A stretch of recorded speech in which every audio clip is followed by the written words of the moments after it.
My boyfriend said, I just need space to find myself. After 3 years together, I told him, take all the space you need.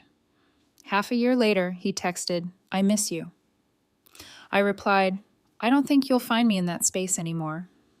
That's when he lost it. I'm 30, and 6 months ago, I was in what I thought was a solid 3-year relationship with my boyfriend, Lucas. We met at a friend's housewarming party, connected over our shared love of hiking and terrible action movies, and started dating pretty quickly after that. The first 2 years were great. We had our routines, our inside jokes, our plans for the future. Nothing extravagant, just normal couple stuff. We talked about moving in together, maybe getting a dog, the usual progression. Then something shifted around the 2.5-year mark. Lucas started pulling away. Not dramatically, just gradually. He'd be less available for our usual Wednesday dinner dates, less enthusiastic about weekend plans, more distant when we were together. I noticed, but I didn't want to be that girl who freaks out over every little change. People go through phases. I figured he was stressed with work or dealing with something personal he hadn't shared yet. I gave him space, tried to be supportive without being pushy, asked if everything was okay, told him I was there if he wanted to talk. He'd always say he was fine, just tired, just busy. So I believed him. Then came the conversation that ended everything. It was a Thursday evening in late March, about 6 months ago now. We were supposed to have dinner at his place. I showed up with takeout from his favorite Thai restaurant, the one we'd been going to since our second date. When I walked in, he was sitting on his couch with this look on his face. Not sad, not angry, just distant, resolved. We need to talk, he said before I even set the food down. My stomach dropped. Nothing good ever starts with those words. I sat down next to him. Okay, what's going on? He took a deep breath, looked at his hands. I've been thinking a lot lately about us, about where I am in my life, and I need space. Space like you want to see each other less? I asked. No, I need to be on my own for a while. I need to find myself, figure out who I am outside of this relationship. I felt like I'd been punched. Are you breaking up with me? I don't know. I just know I need space, time to be alone, to explore who I am without being someone's girlfriend. You've been someone's girlfriend for 3 years, I said, trying to keep my voice steady. What changed? Nothing changed. That's the problem. I feel like I'm stuck, like I'm in this comfortable routine and I don't know if it's what I actually want or if I'm just going along with it because it's easy. So, our entire relationship has just been easy for you, not meaningful. That's not what I'm saying. I care about you. I do. But I need to do this for me. I need to figure out what I want. I sat there for a minute processing. Part of me wanted to fight for us, to convince him to stay, to promise we could work through whatever he was feeling. But another part of me, the part that still had some self-respect, knew that begging someone to choose you never works. Okay, I said finally, take all the space you need. He looked surprised. Really? Yeah, if you need to find yourself, I'm not going to stop you, but I'm also not going to wait around while you figure it out. So, if you're doing this, we're done completely. That's not fair, Rebecca. You can't break up with me and expect me to just sit here on pause until you decide you're ready to come back. That's not how this works. He started crying. I thought you'd understand.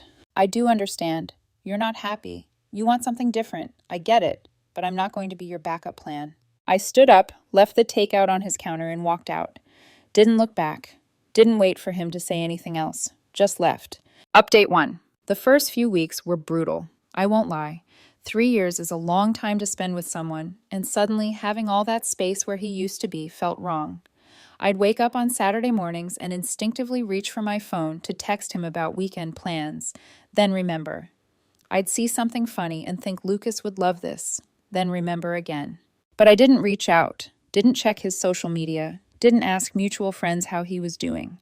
I blocked his number, not out of anger, just out of necessity. I knew if I saw his name pop up on my screen, I'd be tempted to respond, and I couldn't do that to myself. Instead, I focused on moving forward. I started going to the gym more regularly, picked up a photography hobby I'd been putting off, reconnected with friends I'd been neglecting, basically did all the things people tell you to do after a breakup, and surprisingly, they actually helped. Around week 6, a mutual friend, Chris, casually mentioned that Lucas had been asking about me. What did you tell him? I asked. That you were doing fine, that you'd been keeping busy. He seemed, surprised, like he expected you to be more torn up about it. Did he say anything else? He asked if you were seeing anyone. I told him I didn't know. Are you? No, but it's none of his business anymore. Chris nodded. Fair enough. That conversation stuck with me. The fact that Lucas was checking in on me, trying to gauge how I was handling the breakup. Part of me felt validated. He was clearly thinking about me, maybe even regretting his decision, but another part of me felt annoyed. He'd made his choice. He didn't get to have it both ways. Update 2. 3 months in, I actually started dating someone. Nothing serious, just casual dates here and there. His name was Ethan. We met at a coffee shop, started chatting about the book he was reading, exchanged numbers. We went out a few times, had some good conversations, but neither of us was looking for anything heavy. We kept it light, and that was fine. Around the same time, I started noticing Lucas's name popping up in my periphery more often. Not directly. I still had him blocked, but through mutual friends, through social media comments on shared acquaintances' posts, through the occasional, "Hey, I ran into Lucas" update from people who didn't know we weren't together anymore. Chris told me he'd been going through some kind of quarter-life crisis. Quit his job, started freelancing, dyed his hair, got really into yoga and meditation, all the classic finding myself moves. I didn't judge him for it. People do what they need to do, but I also didn't care. That was his journey, not mine. Then, about 4.5 months after the breakup, Chris told me something that caught my attention. "Lucas asked me for your number," he said. "We were grabbing beers after work, just catching up. He said he wanted to reach out to you, see how you were doing. Did you give it to him?" "No," I told him. "If he wants to talk to me, he should respect whatever boundaries I set." He didn't seem happy about that. "Good call. I appreciate it. He's been asking about you a lot lately. I think he's realizing what he gave up." I shrugged. That's not my problem. But internally, I knew it was coming. The text, the call, the inevitable, "I made a mistake" message. I'd seen it play out 1,000 times in movies, heard it from friends who'd gone through similar situations. The person who asks for space almost always comes back, usually right when you've started to move on. I prepared myself for it, told myself I wouldn't respond, wouldn't give him the satisfaction of knowing he still had any effect on me. Update 3. 6 months to the day after our breakup, my phone buzzed. Unknown number. I almost ignored it, but something made me check. "Hey, it's Lucas. I know you blocked me, so I'm texting from a friend's phone. I miss you. Can we talk?" I stared at that message for a solid 5 minutes. Part of me felt vindicated. I'd called it. He'd done his whole finding myself thing and realized the grass wasn't greener. But another part of me felt nothing. No anger, no satisfaction, no longing, just nothing. I typed out a response. "I don't think you'll find me in that space anymore." Sent it, blocked the number, went back to what I was doing. 10 minutes later, my phone rang. Different unknown number. I picked up, already knowing who it was. "What the hell does that mean?" Lucas's voice, sharp and upset. "It means exactly what it sounds like. You wanted space to find yourself. I gave it to you, but I used that space to move on. You're not going to find me waiting in the same place you left me. So that's it. You're just done after everything we had. Rebecca, you ended us 6 months ago. I didn't. You made that choice, and I respected it. But I'm not going to undo 6 months of healing just because you're having regrets." "I'm not having regrets. I miss you. I miss us. I thought maybe we could try again." "Try again. Based on what? You haven't changed. You just got bored of being alone." "That's not fair, is it? You wanted to find yourself, did you? Because from what I've heard, you've been checking up on me, asking mutual friends about my life, trying to figure out if I'm still an option. That doesn't sound like someone who's figured anything out. That sounds like someone who's scared they made a mistake." He was quiet for a moment. "Then maybe I did make a mistake." "Maybe you did, but that's not my problem anymore. I'm not your safety net, Lucas. I'm not the person you come back to when your experiment doesn't work out." "I didn't think you'd be this cold." "I'm not cold, I'm just done. There's a difference." "So, you don't have any feelings for me anymore at all?" I thought about that. Honestly, thought about it, and I realized the answer was no. Whatever I'd felt for him 6 months ago had evaporated over time, not because I'd tried to kill it, but because he'd walked away and I'd had to learn to live without him. "No," I said, "I don't." He started crying. "I can't believe this. I can't believe you're just throwing us away." "I'm not throwing us away. You already did that. I'm just not picking it back up." He hung up on me. Update 4. Over the next few weeks, Lucas went into full meltdown mode. I heard about it from multiple people. He'd been texting mutual friends, crying about how I'd changed, how I'd become heartless, how I'd led him on by being so supportive when we broke up. Chris called me about it. She's telling people you promised you'd wait for him, that you gave him the impression he could come back whenever he was ready.